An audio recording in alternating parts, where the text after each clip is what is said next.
I was born in a private suite in Sao Paulo, the only child of a real estate tycoon and a renowned socialite. Therapists promising a correction of my features, but pupils called me the exhibit and snapped secret photos for their social media feeds. Using a hidden stash of savings, my mother willed me money, she called. For emergencies, I booked a one-way ticket to I laid bare every wound. She listened without flinching. Then she gave me a plan. Group therapy sessions, art therapy, workshops, tailored physiotherapy, and above all, weekly counseling, not to erase my differences, but to honor them. For the first time, I felt seen. I returned to Sao Paulo to confront my father. In his mahogany-paneled office, I slid a registered letter across his desk. I claim my autonomy and my right to choose my path. He read it silently, eyes cold. You forfeit your inheritance if you persist. Do not embarrass the family. The gravel in his tone echoed through me, but I refused to back down. The next morning, I boarded a flight back to Recife windows of the jet, catching the sunrise over the coastline, as though life itself was urging me onward. I arrived in a simple guest house, 5 blocks from the beach, where the Atlantic wind carried away my doubts. I enrolled in journalism school, immersing myself in debates about ethics, human rights, inclusion. My Meckel syndrome became a story, not of shame, but of resilience. In a lecture on investigative reporting, I heard of Dr. Helena Costa, a researcher pioneering holistic approaches to rare conditions. No scalpels, no promises of normalcy, but therapies focused on dignity and empowerment. I wrote her an email that very night.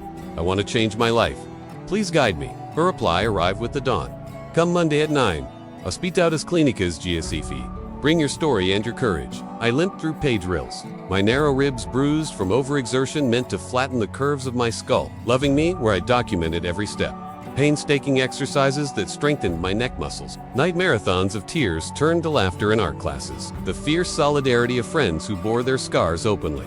The readership soared. Thousands sent messages of gratitude and hope. I joined local documentaries on rare diseases, sharing my face and my story with a country hungry for authenticity. The more I spoke, the lighter I felt. The radiologists who once warned of intracranial pressure grew optimistic as they saw my progress. Fewer headaches, smoother coordination, eyes alive with spark. My father's funded surgeries never delivered this transformation, only Dr. Helena's compassion had. In classrooms with polished wood floors reflecting the morning sun, I heard laughter trail after me. She tries so hard to be normal, but never will. When I stumbled, hands trembling, they whispered, "There she goes again." Each night, I retreated to the library in my parents' home, a sanctum of leather, bound classics and first editions, where I poured my anguish onto the pages of my diary. Those words were mine alone. No surgeon's steel could cut them away. Surgeons who whispered of reducing swelling in exchange for exorbitant fees. In the encouragement of private lessons, I discovered language and literature, Hemingway's terse sentences, Woolf's fierce truths. But whenever I dared to laugh or cry, my father's eyes would narrow, and I felt the weight of his disapproval like a stone pressing down on my chest. At glittering galas on the rooftop terrace, he introduced me as my daughter, the miracle of modern genetics, his voice dripping with contempt as guests laughed and clinked champagne glasses. My mother would murmur, "How tragic," then turn away. From my first breath, something set me apart. An unusually large head, prominent eyes that seemed to stare out at a world I could barely touch. At 6 months, doctors confirmed I had Meckel syndrome. My father, a man who valued perfection above all, saw me as an aberration. My mother, torn between loyalty and shame, drifted away into the glittering parties that charted her status. The mansions, gardens, with their sculpted hedges and marble fountains, felt colder than any winter breeze as the staff whispered behind curtains. Poor thing. Her father must be furious. I learned early that privilege could cage you just as surely as poverty. My days began with the echo of orders. Tutors for speech and motor skills. At the international school, I wore designer dresses and shiny shoes. On my 19th birthday, I decided I would leave the gilded cage of my childhood. In her office, lined with medical journals and drawings by her young patients. In Resify, I launched a blog, Live in Me. But victory demands a battlefield. Headlines in Sao Paulo tabloids painted me as the rebel daughter, accusing me of defrauding my family's wealth for political gain. They alleged misappropriation, citing my youth and emotional instability. Gabriel stood by me as we faced a press conference at the university auditorium. I stand beneath the towers that once loomed over my infancy, and I feel neither awe nor dread, only resolve. I feel the weight of every scar, every whispered insult, every unjust surgery, and I know they forged a strength no blade could cut. I close my eyes and hear Gabriel's voice. Your story is the bridge others need, so I carry on, telling it again and again. In voices that echo from Sao Paulo's boardrooms to Recife's seaside alleys, because every time I speak, someone finds the courage to love themselves just as they are. My father greets me curtly. but I no longer hunger for his approval. I greet the crowd of policymakers and philanthropists, sharing data and stories, weaving narratives that transform pity into possibility. They listen, and I see in their eyes that change is possible when hearts open. He presented ledgers, testimonies from families we'd helped, photos of workshops where children with rare conditions painted murals of hope. Reporters filmed me speak. My father saw me as a liability. I choose to be a light. Every person deserves respect, regardless of their shape or size. The next day, donations poured in from across Brazil. The story shifted from scandal to inspiration. My father watched, powerless, as his daughter built an empire of empathy where he once built cathedrals of vanity. I clutched every comment of support, every donation by strangers, moved by my truth. Gabriel heads our outreach projects, forging partnerships with hospitals and universities. We travel together to small towns, holding workshops on self-advocacy and creativity. I see reflected in the faces of those we help the same mixture of fear and hope that once each embrace, each tear shed in relief, reminds me that my value lies not in perfection, but in purpose. Then, at a university event on inclusive employment, I met Gabriel. He was a volunteer engineer with a calm smile and an ardent belief in human dignity. He introduced himself, not as your father's daughter, but as a man who wants to learn your story. On the boardwalk of Boa Via Gym, with vendors selling fresh coconut water and the sea thrumming its ancient hymn, Gabriel and I shared dreams. Community centers, accessible education,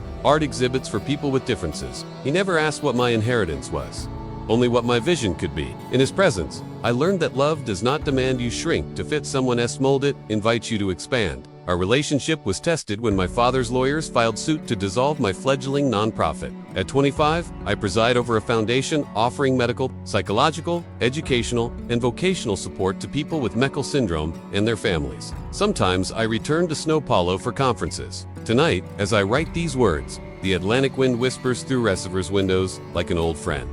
The story we've just witnessed leads us to reflect on deep, universal themes: the search for acceptance, the transformative power of love. She suffered silent and at times explicit contempt from guests at opulent dinners. Helen Acosta, in Recife, encounter an exhilarating turning point. The change of setting, from the cold marble of São Paulo to the salty breeze of the Atlantic, demanding autonomy and the repeal of clauses that held her captive. Their relationship reminds us that true affection isn't based on appearances or social status, but on recognizing the intrinsic value of another human being. And Gabriel stepped up as her shield and voice at a press conference. She proves that it is possible to transform pain into opportunities for growth and inclusion. Subscribe to the channel to keep following these tales of triumph and inspire others by sharing your own story. Hit the bell icon so you don't miss upcoming videos, where we'll bring you testimonies from people who overcame rare challenges, turning adversity into strength and purpose. And please, give this video a thumbs up.